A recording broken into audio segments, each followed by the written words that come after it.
பாமக நிறுவனர் ராமதாஸ் போன்று போக போக தெரியும் என்று பாட்டு பாடி முன்னாள் அமைச்சர் வைகை செல்வன் பதிலளித்துள்ளார். காஞ்சிபுரம் மாவட்டம் உத்தரமேரூரில் அடிப்படை வசதிகளை செய்து கொடுக்காத பேரூராட்சி நிர்வாகத்தை கண்டித்து அதிமுக சார்பில் கண்டன ஆர்ப்பாட்டம் நடைபெற்றது. காஞ்சிபுரம் மாவட்ட அதிமுக சார்பில் முன்னாள் அமைச்சர் வைகை செல்வன் தலைமையில் நடைபெற்ற இந்த ஆர்ப்பாட்டத்தில் 500க்கும் மேற்பட்ட தொண்டர்கள் கலந்து கொண்டனர். பின்னர் செய்தியாளர்களுக்கு பேட்டியளித்த வைகை செல்வன், இன்னும் 7 மாதத்தில் ஸ்டாலின் வீட்டிற்கு போக உள்ளார், 7 மாதத்தில் எடப்பாடி பழனிசாமி கோட்டைக்கு போக உள்ளார் என்று பேசினார். பாமக அதிமுக கூட்டணியில் இருக்கிறதா என்ற கேள்விக்கு பதிலளித்து பேசிய அவர், போக போக தெரியும் என பாட்டு பாடி விமர்சனம் செய்தார். தொடர்ந்து பேசிய அவர், காமராஜர் குறித்து திருச்சி சிவா பேசியது வன்மையாக கண்டிக்கத்தக்கது என்று கருத்து கூறினார். பாமக அதிமுக கூட்டணியில் இருக்கான்னா சரி, அவருடைய பாணியிலே சொல்லிடுவோம். போக போக தெரியும், இந்த பாட்டை தான் சொல்லணும். அமித்ஷா வந்து இப்ப கூட்டணி ஆட்சின்னு சொல்றாரு சார். எடப்பாடி வந்து அமித்ஷா அவர்கள் வந்து கூட்டணி ஆட்சியில பங்கு பெறுவார் எஸ்ன்னு சொன்னாரு. எங்க பொதுச் செயலாளர் நோன்னு சொல்லிட்டாரு. எஸ்ஸுக்கு பதில் நோ. திருக்கோவிலூர் நகராட்சியில் உங்களுடன் ஸ்டாலின் திட்டத்தை சட்டமன்ற உறுப்பினர் பொன்முடி தொடங்கி வைத்தார். கள்ளக்குறிச்சி மாவட்டம் திருக்கோவிலூர் நகராட்சியில் இன்று உங்களுடன் ஸ்டாலின் திட்டம் தொடங்கப்பட்டது. கள்ளக்குறிச்சி மாவட்ட ஆட்சித்தலைவர் பிரசாந்த் தலைமையில் நடைபெற்ற இந்த நிகழ்ச்சியில் திருக்கோவிலூர் சட்டமன்ற உறுப்பினர் பொன்முடி கலந்து கொண்டு பொதுமக்களிடம் மனுக்களை பெற்று சிறப்புரையாற்றினார். அப்போது பேசிய முன்னாள் அமைச்சர் பொன்முடி, தமிழகத்தில் உள்ள கிராமப்புற மக்கள் மட்டுமின்றி நகர்ப்புற மக்களும் எல்லா வசதிகளும் பெற வேண்டும் என்பதற்காகவும் பொதுமக்களின் குறைகளை உடனுக்குடன் அதிகாரிகள் தீர்வு காணும் வகையில் அதிகாரிகளை மக்களை சந்தித்து இதுபோன்ற முகாம்களை நடத்த தமிழக முதலமைச்சர் மு க ஸ்டாலின் உத்தரவிட்டுள்ளதாக பெருமிதம் கொண்டார். திருக்கோவிலூர் மாவட்ட மருத்துவமனை விரைவில் தமிழக முதலமைச்சர் மு க ஸ்டாலினால் திறந்து வைக்கப்பட உள்ளதாக சட்டமன்ற உறுப்பினர் பொன்முடி தெரிவித்துள்ளார். கள்ளக்குறிச்சி மாவட்டம் திருக்கோவிலூரில் புதிதாக கட்டப்பட்டு வரும் மருத்துவமனையை திருக்கோவிலூர் சட்டமன்ற உறுப்பினரும் முன்னாள் அமைச்சருமான பொன்முடி மற்றும் கள்ளக்குறிச்சி மாவட்ட ஆட்சித்தலைவர் பிரசாந்த் ஆகியோர் பார்வையிட்டனர். பின்னர் சட்டமன்ற உறுப்பினர் பொன்முடி மருத்துவமனை கட்டிடங்களை விரைந்து முடிக்க பொதுப்பணித்துறை அதிகாரிகளை கேட்டுக் கொண்டார். தொடர்ந்து செய்தியாளர்களை சந்தித்து பேசிய பொன்முடி அவர்கள், திருக்கோவிலூர் நகரில் கட்டப்பட்டு வரும் மாவட்ட மருத்துவமனை இன்னும் ஓரிரு மாதங்களில் கட்டி முடிக்கப்பட்டு தமிழக முதலமைச்சர் மு க ஸ்டாலினால் திறந்து வைக்கப்பட உள்ளதாகவும், திமுக ஆட்சி காலத்தில்தான் திருக்கோவிலூர் பேரூராட்சி நகராட்சியாகவும் திருக்கோவிலூர் நகரில் மாவட்ட மருத்துவமனை, அரசு கலைக்கல்லூரி, விரைவில் புதிய பேருந்து நிலையம் ஆகியவை அமைய உள்ளதாக கூறினார். தேர்தலை ஒட்டி திமுக எந்த திட்டங்களையும் தொடங்கவில்லை என்றும் எதிர்க்கட்சிகளின் விமர்சனத்திற்கு பதிலடி கொடுத்தார்.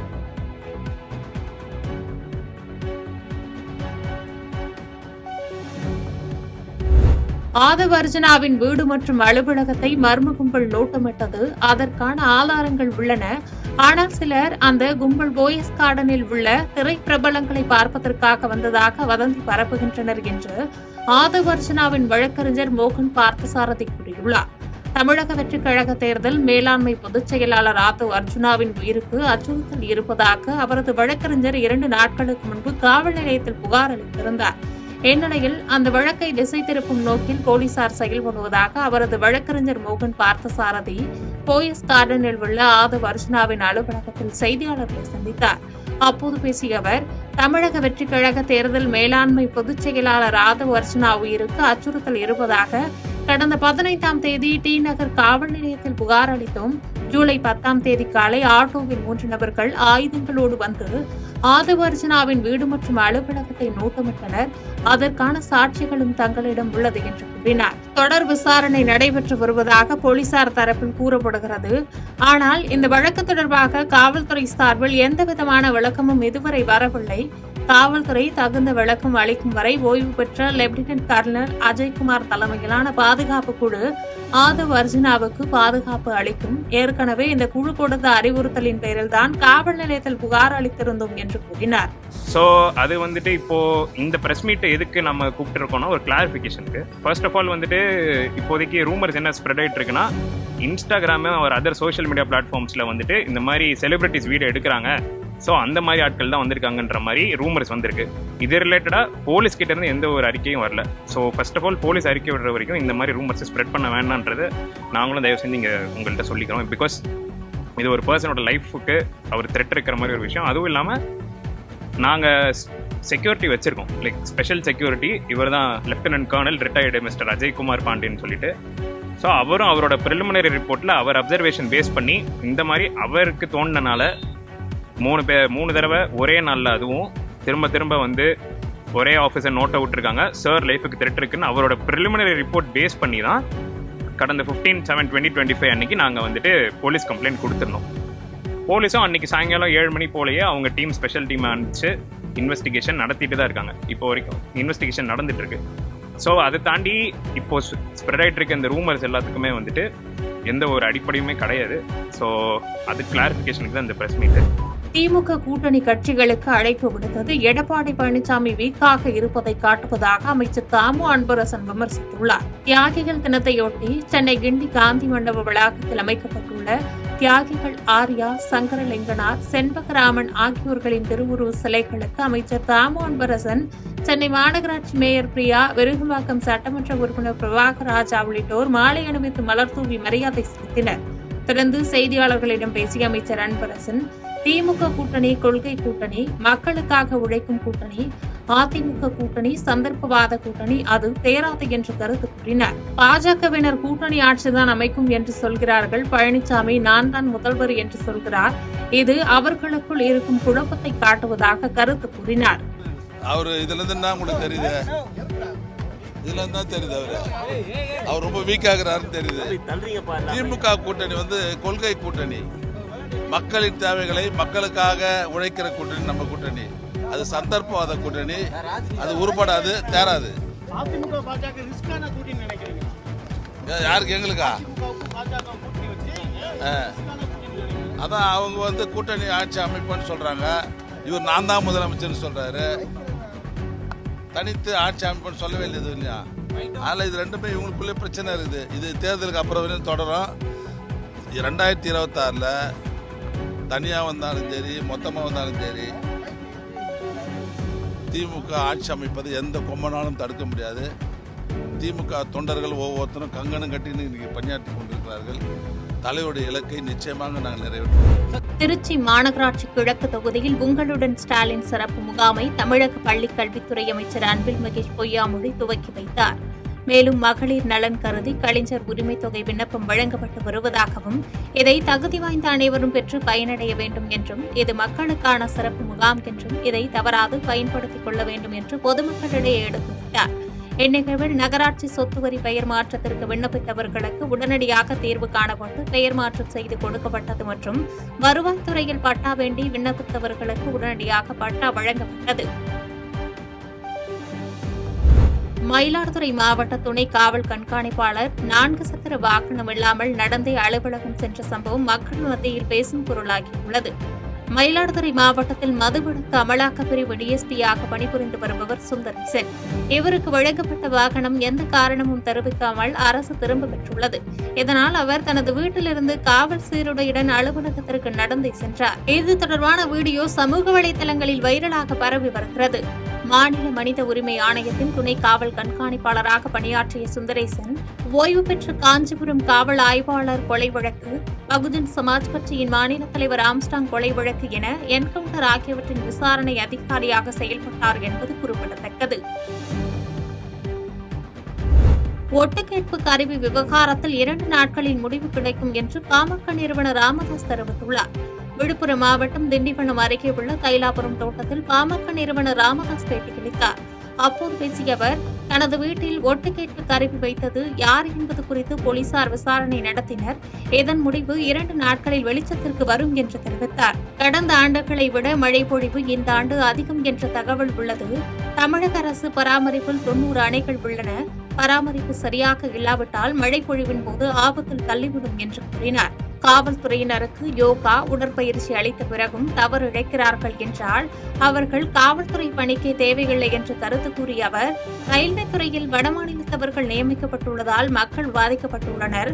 தமிழ் தெரியாதவர்கள் நியமிக்கப்படுவதால் மொழி தெரியாமல் பாதிக்கப்படுவதாக குற்றம் சாட்டினார்.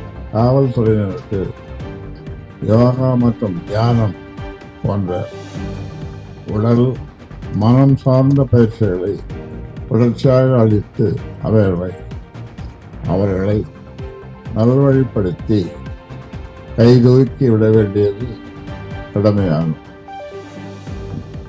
மனப்பயிற்சியும் உடற்பயிற்சியும் ஒழுங்கே பெற்ற பின்னும்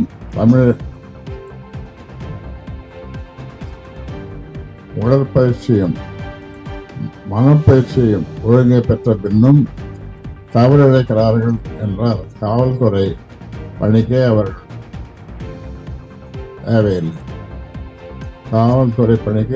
தேவையில்லை.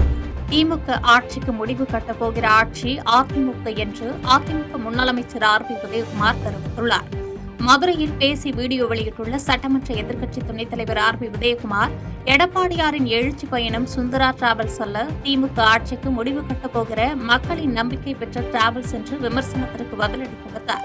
தேர்தல் நேரத்தில் கொடுத்த வாக்குறுதியை கூட 10% நிறைவேற்ற முடியாமல் தோல்வியடைந்த திமுக அரசுக்கு பாய் பாய் ஸ்டாலின் என டாடா காட்டி வருவதாகவும் 234 தொகுதிகளிலும் வெல்கம் என்று எடப்பாடியாரை மக்கள் வரவேற்பதாக தெரிவித்தார். மேலும் திமுக ஆட்சிக்கு முடிவு கட்டப் போகிற ஆட்சி அதிமுக என்று கருத்து தெரிவித்தார். தேர்தல் நேரத்தில் கொடுத்த வாக்குறுதிகளை 10% கூட நிறைவேற்ற முடியாமல் தோல்வியடைந்த ஸ்டாலின் திமுக அரசுக்கு பாய் பாய் ஸ்டாலின் என டாடா காட்டும் தமிழ்நாட்டு மக்கள் இந்த தாய் தமிழ்நாடு தரநிலை தலைநிமிர்ந்து வெற்றி நடை கூட உங்களில் நான், உங்களோடு நான், உங்களுக்காக நான் என தாய் தமிழ்நாட்டு மக்களுக்காக தன்னை அர்ப்பணித்து ஊன் உறக்கம் பாராது இரவு பகல் பாராது உழைத்து வருகின்ற புரட்சி தமிழ் ஐயா எடப்பாடி அவர்களின் தலைமையில் மாண்புமிகு அம்மாவின் ஆட்சியை மலரச் செய்திட காட்பாடி கிறிஸ்டியான்பேட்டையில் உள்ள போக்குவரத்து சோதனை சாவடியில் லஞ்ச ஒழிப்புத்துறை மேற்கொண்ட சோதனையில் ரூபாய் 95,000 பறிமுதல் செய்யப்பட்டது. வேலூர் மாவட்டம் காட்பாடி அடுத்த தமிழக ஆந்திர எல்லையான கிறிஸ்டியான்பேட்டையில் உள்ள தமிழ்நாடு அரசு போக்குவரத்து சோதனை சாவடியில் வாகனங்களிடம் லஞ்சம் பெறுவதாக எழுந்த புகாரை அடுத்து வேலூர் லஞ்ச ஒழிப்புத்துறையினர் திடீர் சோதனை மேற்கொண்டனர். வேலூர் லஞ்ச ஒழிப்புத்துறை டிஎஸ்பி சங்கர், ஆய்வாளர் மைதிலி ஆகியோர் தலைமையிலான குழுவினர் சுமார் 4 மணி நேரம் நடத்திய சோதனையில் கணக்கில் வராத சுமார் 95,000 பணத்தை பறிமுதல் செய்தனர். மேலும் இச்சம்பவம் குறித்து வேலூர் லஞ்ச ஒழிப்புத்துறையினர் தீவிர விசாரணை நடத்தி வருகின்றனர். பதவிக்காகவும் பவருக்காகவும் எதையும் செய்யக்கூடியவர் சந்திரபாபு நாயுடு என்று ஆந்திர முன்னாள் அமைச்சரும் ஒய்எஸ்ஆர் காங்கிரஸ் மூத்த தலைவருமான ரோஜா தெரிவித்துள்ளார். வேலூரில் நடைபெற்ற நிகழ்ச்சி ஒன்றில் ஆந்திர முன்னாள் அமைச்சர் ரோஜா கலந்து கொண்டார். பின்னர் செய்தியாளர்களிடம் பேசிய அவர், ஆந்திரா என்னுடைய அம்மா வீடு என்றால் தமிழ்நாடு தனது மாமியார் வீடு என்று தெரிவித்தார். மேலும் ஆந்திர முதலமைச்சர் சந்திரபாபு நாயுடு பாஜகவுடன் கூட்டணி வைத்துக் கொண்டு இந்தி முக்கியம் என பேசி வருவதாக விமர்சித்தவர், பதவிக்காகவும் பவருக்காகவும் எதையும் செய்யக்கூடியவர் சந்திரபாபு நாயுடு என்று விமர்சித்து பேசினார். இன்னைக்கு பிஜேபி கூட அலையன்ஸ் வச்சு எலெக்ஷனுக்கு போன உடனே ஹிந்தி எல்லாரும் கத்துக்கணும், ஹிந்தி ரொம்ப முக்கியம்னு பேசுறாங்க. ஸோ அவருக்கு என்ன சொல்லுவாங்க தமிழ்ல, மானம் வெக்கம் சூடு சொர்ணம் இது எதுவுமே இல்லை. பவர்ல வர்றதுக்கு நேரத்துக்கு என்ன பேசுவாரோ அவருக்கே தெரியாது. அவரோட வீடியோஸ் ஒரு வாட்டி நீங்க பாத்தீங்கன்னா அது உங்களுக்கே புரிஞ்சு போயிடும். ஈரோடு ஜெயராமபுரத்தில் மாவீரன் பொல்லான் நினைவு நாளை முன்னிட்டு அமைச்சர்கள், சட்டமன்ற உறுப்பினர்கள், அரசியல் கட்சி தலைவர்கள் உள்ளிட்டோர் பங்கேற்று மரியாதை செலுத்தினர். சுதந்திர போராட்ட காலத்தில் ஆங்கிலேயருடன் போரிட்ட தீரன் சின்னமலையின் படைத்தளபதி மாவீரன் பொல்லானின் 220ஆம் ஆண்டு நினைவு நாளை ஒட்டி ஈரோடு மாவட்டம் அரச்சலூர் ஜெயராமபுரத்தில் அலங்கரிக்கப்பட்ட அவரது திருவுருவ படத்திற்கு தமிழக வீட்டு வசதித்துறை மற்றும் மதுவிலக்கு ஆயத்தீர்ப்புத்துறை அமைச்சர் முத்துசாமி மலர் தூவி அஞ்சலி செலுத்தினார். அவருடன் ஈரோடு கிழக்கு சட்டமன்ற உறுப்பினர் சந்திரகுமார், திமுக கட்சியின் பல்வேறு நிலை பொறுப்பாளர்கள் உடன் இருந்தனர். இதேபோன்று ஆதிதிராவிட நலத்துறை அமைச்சர் மதிவேந்தன் மலர் தூவி அஞ்சலி செலுத்தினார். அப்போது அவருடன் தமிழ் புலிகள் கட்சியின் நிறுவனர் அதியமான் மற்றும் கொங்குநாடு மக்கள் தேசிய கட்சியின் மாநில இளைஞரணி செயலாளர் சூரியமூர்த்தி மற்றும் பல்வேறு சமுதாய சங்கங்களைச் சேர்ந்த தலைவர்கள் மலர் தூவி மரியாதை செலுத்தினர். இந்த நிகழ்ச்சிக்காக வருகை தந்த அமைச்சர், சட்டமன்ற உறுப்பினர்கள், பல்வேறு சமுதாய சங்க தலைவர்கள் அனைவரையும் சமூக நீதி பேரவை கட்சியின் தலைவர் வடிவேல் ராமன் வரவேற்று சால்வை அணிவித்தார்.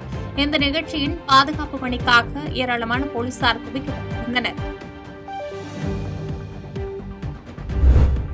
அதிமுக பாஜக இடையேயான கூட்டணி பேச்சுவார்த்தையில் எனது பங்கு எதுவும் இல்லை என்று அண்ணாமலை தெரிவித்துள்ளார். திமுகவின் முக்கிய தலைவர்கள் சொத்துக்களை குவித்துள்ளதாக குறிப்பிட்டு அண்ணாமலை வெளியிட்ட திமுக ஃபைல்ஸ் ஆவணத்திற்கு எதிர்ப்பு தெரிவித்து 100 கோடி ரூபாய் மான நஷ்ட ஈடு வழங்கக் கோரி திமுக பொருளாளர் TR பாலு தொடர்ந்த அவதூறு வழக்கில் சென்னை சைதாப்பேட்டை குற்றவியல் நீதித்துறை நடுவர் நீதிமன்றத்தில் அண்ணாமலை ஆஜரானார்.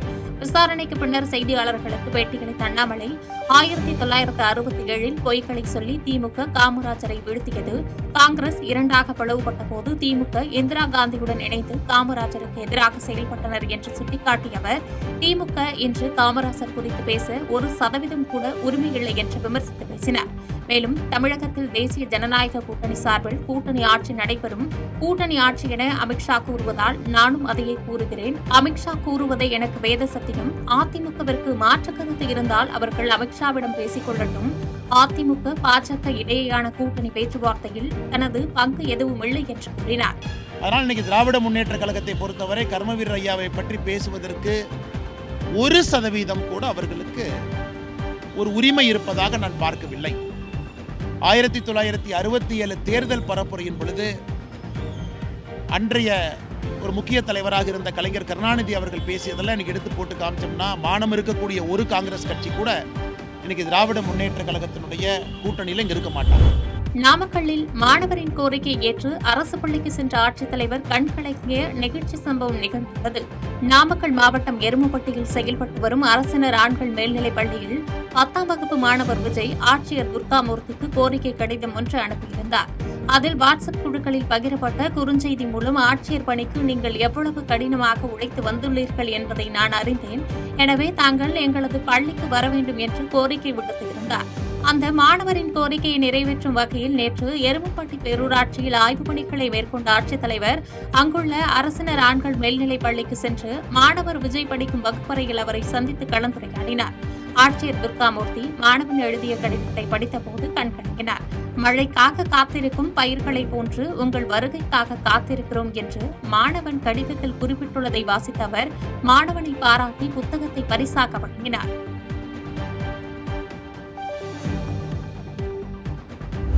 படப்பிடிப்பு தளத்தில் நிகழும் விபத்துகளை தவிர்க்க பட தயாரிப்பாளர்கள், தொழிலாளர்கள்தான் முன்னெச்சரிக்கையுடன் இருக்க வேண்டும் என்று அமைச்சர் சாமிநாதன் தெரிவித்துள்ளார். திருப்பூர் மாநகராட்சி சார்பில் கோவில் வழியில் ரூபாய் 34.80 கோடி செலவில் கட்டப்பட்டுள்ள புதிய பேருந்து நிலையத்தை வரும் 22ஆம் தேதி முதலமைச்சர் மு க ஸ்டாலின் திறந்து வைத்துள்ளார்.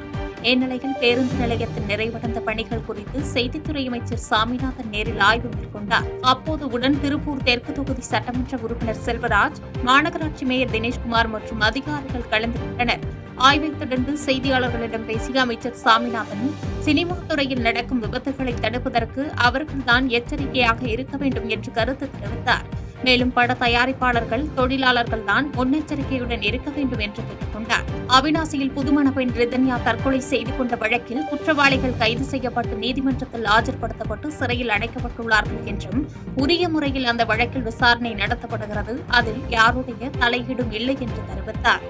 சினிமா துறையில விபத்துகள் அடிக்கடி ரீசெண்டா கூட பாரதியோட படத்துல ஒரு கண்மன் அரசாங்கம் நம்மளோட தொழில் சார்பில் அதுக்கான நடவடிக்கை அவங்க தான் எச்சரிக்கையாக இருந்து பண்ணணும். ஒவ்வொரு படப்பிடிப்புக்கும் காவல்துறை மற்றவர்கள் இடையூறு பண்ணாமல் பாதுகாப்பு தான் கொடுக்க முடியுமோ ஒழிய அதையெல்லாம் அவர்கள் யார் தயாரிக்கிறார்களோ அது குறித்தான அந்த இருக்கக்கூடிய தொழிலாளர்கள் முன்னெச்சரிக்கையாக இருந்து பாதுகாப்பாக அந்த படங்களை தயாரித்துக் கொள்ள வேண்டிய வேறு ஒன்றும் அது. தேர்தல் நெருங்கிவிட்டதால் மாட்டு வண்டி தொழிலாளர்கள் மீது அக்கறை இருப்பது போன்று கரூர் சட்டமன்ற உறுப்பினர் காட்டிக் கொள்வதாக முன்னாள் அமைச்சர் MR விஜயபாஸ்கர் குற்றம் சாட்டியுள்ளார். கரூர் மாவட்டம் வாங்கல் பகுதியில் மணல் அள்ளுவது சம்பந்தமாக ஏற்பட்ட பிரச்சனையில் உயிரிழந்த மணிவாசகம் வீட்டிற்கு அதிமுக முன்னாள் அமைச்சர் MR விஜயபாஸ்கர் நேரில் சென்று அவரது குடும்பத்தினருக்கு ஆறுதல் தெரிவித்தார்.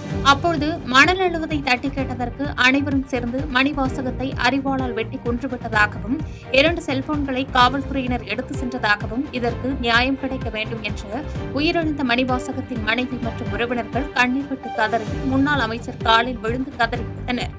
தொடர்ந்து செய்தியாளர்களுக்கு பேட்டியளித்த முன்னாள் அமைச்சர் விஜயபாஸ்கர், மணல் அள்ளுவது சம்பந்தமாக ஏற்பட்ட பிரச்சனையில் 5 பேரை அரிவாளால் தாக்கியதில் மணிவாசகம் உயிரிழந்தார்.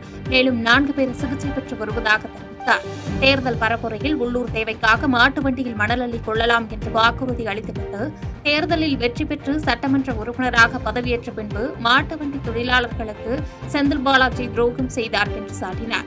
தற்பொழுது மீண்டும் தேர்தல் நெருங்கிவிட்டதால் மாட்டு வண்டி தொழிலாளர்கள் மீது அக்கறை இருப்பது போன்று அவர் நடித்து வருவதாகவும், கரூர் மாவட்டத்தில் நாளுக்கு நாள் மணல் கொள்ளை அதிகரித்துக் கொண்டே வருவதாகவும், புகாரின் பேரில் நடவடிக்கை எடுத்திருந்தால் உயிரிழப்பு ஏற்பட்டிருக்காது என்று கருத்து கூறினார். 11 மணிக்கு தளபதி முதலமைச்சர் பதவி ஏற்றுக்கிட்டாங்கன்னா 11:05க்கு மாட்டு வண்டியை நீங்களா ஆத்துக்கு ஓட்டுங்க. எந்த அதிகாரியும் தடுக்க மாட்டாங்க. தடுத்தா எனக்கு போன் பண்ணுங்க. அந்த அதிகாரிக்கு இருக்க மாட்டாங்க. அந்த உறுதியை உங்களுக்கு சொல்கின்றேன். உறுதி சொல்லிட்டார். எந்த அதிகாரி அங்க தடுக்க மாட்டான். தடுத்தான்னா எனக்கு போன் பண்ணு. அந்த அதிகாரி அங்க இருக்க மாட்டான். அதுதான் நடக்குது இப்ப. புரியுதா? முழுக்க காவேரி கொள்ளையடிச்சு தேர்தல் நடத்தி பணத்தை கொடுத்து ஜெயிச்சலாம்னு ஒரு கணக்கு போட்டுக்கிட்டு இருக்காங்க. இதுக்கெல்லாம் ஆண்டவன் ஒரு கணக்கு போட்டிருப்பான். புரியுதா? அது நடக்கும். அதனால தவறு செய்தவர்கள் கண்டிப்பாக தண்டிக்கப்பட வேண்டும். விநாயகர் சதுர்த்தியை அரசு விழாவாக அறிவிக்க கோரி மதுரை மாவட்ட ஆட்சியரிடம் திருவண்ணாமலை ஆதீனம் உள்ளிட்டோர் மனு அளித்தனர். விநாயகர் சதுர்த்தி ஆகஸ்ட் 27ஆம் தேதி நாடு முழுவதும் கொண்டாடப்படும் நிலையில் தமிழ்நாடு அரசு மகாராஷ்டிரா மாநிலத்தை முன்மாதிரியாக கொண்டு விநாயகர் சதுர்த்தி விழாவை அரசு விழாவாக அறிவிக்க வேண்டும் என்று கூறி திருவண்ணாமலை ஆதீனம் மதுரை மாவட்ட ஆட்சித்தலைவர் அலுவலகத்தில் கோரிக்கை மனு அளித்தார். தொடர்ந்து செய்தியாளர்களுக்கு பேட்டியளித்த திருவண்ணாமலை ஆதீனம், மகாராஷ்டிரா மாநிலத்தை போன்று தமிழகத்திலும் திமுக அரசு இந்து மக்களின் உணர்வுகளை புரிந்து கொண்டு விநாயகர் சதுர்த்தியை அரசு விழாவாக கொண்டாட வேண்டும் என்று கோரிக்கை விடுத்ததாக கூறினார். மேலும் சிபிஐ அமைப்பை பாஜக RSS அமைப்பின் கைகூலிகள் என்று தாவிக தலைவர் விஜய் பேசியதற்கு கண்டனம் தெரிவித்தார். இந்த ஆண்டு மகாராஷ்டிரால அரசு விழாவா கொண்டாடுறாங்க. இன்னைக்கு எல்லாருமே இந்துக்கள் அரசு விழாவா கொண்டாடுற முன்முயற்சி எடுக்கிறாங்க. அது முத மகாராஷ்டிரா அரசு எடுக்கிறாங்க. இப்போ அது அந்த மகாராஷ்டிரா அரசை முன்னிலைப்படுத்தி நம்ம தமிழ்நாடும் அதே மாதிரி நம்ம அரசு விழாவா கொண்டாடணும்ன்ற ஒரு கோரிக்கையை நம்ம வைக்கிறோம். அரசியல் காரணத்திற்காக சீமான் கையில் எடுத்துள்ள கள் விவகாரம் மிகப்பெரிய ஆபத்தை விளைவிக்கும் என்று புதிய தமிழகம் கட்சித் தலைவர் கிருஷ்ணசாமி தெரிவித்துள்ளார். மதுரையில் செய்தியாளர்களை சந்தித்த புதிய தமிழக கட்சித் தலைவர் டாக்டர் கிருஷ்ணசாமி 2000க்கும் மேற்பட்ட மாஞ்சோலை தொழிலாளர்களின் குடும்பங்களை அப்பகுதியிலேயே குடியமர்த்த வேண்டும் என வழக்கு தொடுத்தோம். இவ்வழக்கில் தமிழ்நாடு அரசு சொந்த மக்களுக்கு எதிராகவே உயர்நீதிமன்றம் மற்றும் உச்சநீதிமன்றத்தில் வாதாடியது. இவ்வழக்கு எதிர்வரும் 21ஆம் தேதி நீதிமன்றத்தில் விசாரணைக்கு வரவுள்ள நிலையில் மாஞ்சோலை பகுதியில் குடிநீர், போக்குவரத்து உள்ளிட்ட அடிப்படை வசதிகளை தமிழ்நாடு அரசு நிறுத்தியுள்ளதாக குற்றம் சாட்டினார். மாஞ்சோலையில் வசிக்கும் டெய்லர் தோட்ட தொழிலாளர்களுக்கு அனைத்து விதமான அடிப்படை வசதிகளையும் நெல்லை மாவட்ட ஆட்சித்தலைவர் செய்து தர வேண்டும் என்று கேட்டுக் கொண்டார். மேலும் மதுவை ஒரு நாள் குடித்தால் கூட பாதிப்புகளை ஏற்படுத்தும் என ஆய்வில் தெரியவந்துள்ளதாக சுட்டிக்காட்டி பேசிய அவர், இந்த சூழலில் சீமான் கள் உணவு சிறந்த பானம் என மக்கள் மத்தியில் தவறான பிரச்சாரத்தை மேற்கொள்கிறார். சட்டத்திற்கு புறம்பாக சீமான் கல்லிறக்கியுள்ளார். சீமானின் செயல் இன்னும் மிகப்பெரிய ஆபத்தை விளைவிக்கும் என்று எச்சரிக்கை விடுத்து பேசினார். அப்போ இலக்கியங்களிலேயே கள்ளு என்று சொன்னால் அது மது, அது தீங்கு விளைவிக்கூடியது 1000-2000 வருடங்களாக இருக்கக்கூடியதை திடீரென்று அரசியல் காரணங்களுக்காக ஒரு சிலர் இதை கல் உடம்புக்கு நல்லது என்று, கெடாத கல் என்று எல்லாம் சொல்கிறார்கள். அப்படியெல்லாம் ஒன்றும் கிடையாது. எந்த கல் அந்த பனையில தென்னை மரத்திலிருந்து அது நேராக வெடிகின்ற பொழுது அதை அப்படியே 4 டிகிரி செல்சியஸில், அதாவது பனிக்கட்டியாகக்கூடிய அளவுக்கு அந்த நிலையில் அதை இறக்கி 10 டிகிரி செல்சியஸில் வச்சுருந்தா வேணா, -10 டிகிரி வச்சுருந்தா வேணா அது அது பேர் நீரான்னு பேர், அது ப்ரோபயாட்டிக்காக இருக்கும். ஆனால் 24 மணி நேரம் இந்த காலையில் 10 மணிக்கு பானையை கட்டிட்டு அடுத்த நாள் காலையில் இறக்கின்ற பொழுது அது 16% உடைய மதுவாக ஆல்கஹால் மாறிடும். ஸோ அதனால் இந்த விஞ்ஞானத்தை எல்லாம் மறைச்சிட்டு அது குழந்தைக்கும் அந்த கல் கொடுக்கலாம்ங்கிற அளவுக்கெல்லாம் கொண்டு போகிறாங்க. இது மிகப்பெரிய ஆபத்தான நிலை. மதுராந்தகம் அருகே அரசு பள்ளியின் மேற்கூரை விழுந்ததில் 5 மாணவர்கள் காயம் ஏற்பட்டு அரசு மருத்துவமனையில் அனுமதிக்கப்பட்ட சம்பவம் பரபரப்பை ஏற்படுத்தியது. செங்கல்பட்டு மாவட்டம் மதுராந்தகம் அடுத்த புதுப்பட்டு நடுநிலைப் பள்ளியில் 100க்கும் மேற்பட்ட மாணவ மாணவியர் படித்து வருகின்றனர். நேற்று மதியம் 6ஆம் வகுப்பை சேர்ந்த 14 மாணவர்கள் வகுப்பறை வெளியே வராண்டா பகுதியில் அமர்ந்து படித்துக் கொண்டிருந்தனர். அப்போது திடீரென கட்டடத்தின் கான்கிரீட் கூரை சிமெண்ட் பூச்சு உடைந்து விழுந்தது. இதில் 5 மாணவ மாணவியருக்கு ரத்த காயம் ஏற்பட்டது. அவர்களை மீட்ட பொதுமக்கள் மற்றும் ஆசிரியர்கள் மதுராந்தகம் அரசு பொது மருத்துவமனையில் சிகிச்சைக்காக சேர்த்தனர். இக்கட்டடம் ஊரக வளர்ச்சி மற்றும் ஊராட்சித்துறை குழந்தை நேய பள்ளி உட்கட்டமைப்பு மேம்பாட்டு திட்டத்தின் கீழ் 2024-2025 33 லட்சம் ரூபாயில் 2 வகுப்பறையுடன் புதிதாக கட்டப்பட்டது. கட்டடம் பயன்பாட்டிற்கு வந்த 3 மாதங்களில் கூரையின் சிமெண்ட் பூச்சு பெயர்ந்து விழுந்துள்ளது அதிர்ச்சியை ஏற்படுத்தியுள்ளது. இச்சம்பவம் குறித்து மதுராந்தகம் போலீசார் வழக்கு பதிவு செய்து கல்வித்துறை அதிகாரிகளை விசாரணை மேற்கொண்டு வருகின்றனர். காரியாபட்டி அரசு மருத்துவமனையில் மருத்துவ மற்றும் மக்கள் நல்வாழ்வுத்துறை அமைச்சர் மா சுப்பிரமணியன் திடீர் ஆய்வு மேற்கொண்டார். விருதுநகர் மாவட்டம் கன்னிசேரி புத்தூரில் நிகழ்ச்சி ஒன்றில் கலந்து கொள்ள வருகை புரிந்து தமிழ்நாடு மருத்துவ மற்றும் மக்கள் நல்வாழ்வுத்துறை அமைச்சர் மா சுப்பிரமணியன் விருதுநகரிலிருந்து அழகியநல்லூர் மாந்தோப்பு வழியாக நடைபயிற்சி மேற்கொண்டார். அப்போது அங்குள்ள காரியாபட்டி அரசு மருத்துவமனைக்கு திடீர் ஆய்வு மேற்கொண்டு அங்கிருந்த மருத்துவர்களிடம் குறைகளையும் அங்கு வழங்கப்படும் மருத்துவ சிகிச்சைகள் குறித்தும் கேட்டறிந்தார். மேலும் காரியாபட்டி மருத்துவமனையில் சுமார் 3.50 கோடி மதிப்பீட்டில் கட்டப்படும் மருத்துவமனை கட்டிடங்களையும் பார்வையிட்டு ஆய்வு மேற்கொண்டார். அப்போது மருத்துவர்கள் அமைச்சரிடம் மகப்பேறு மருத்துவர் மற்றும் செவிலியர்கள் நியமனம் செய்ய வேண்டும் என்று கோரிக்கை விடுத்த நிலையில் சென்னை மக்கள் நல்வாழ்வுத்துறை அலுவலகத்திற்கு உடனடியாக தொடர்பு கொண்ட அமைச்சர் காரியாபட்டி அரசு மருத்துவமனைக்கு மகப்பேறு மருத்துவர்களை உடனடியாக நியமிக்க வேண்டும் என்று உத்தரவிட்டார்.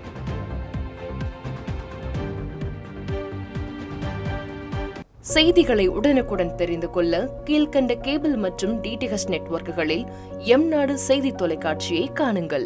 பாதகம் செய்பவரை கண்டால் நாம் பயம் கொள்ளலாகாது பாப்பா. மோதி மிதித்துவிடு பாப்பா, அவர் முகத்தில் உமிழ்ந்துவிடு பாப்பா. அண்மை செய்திகளை உடனுக்குடன் தெரிந்து கொள்ள இணைந்திருங்கள் எம்நாடு தொலைக்காட்சியுடன்.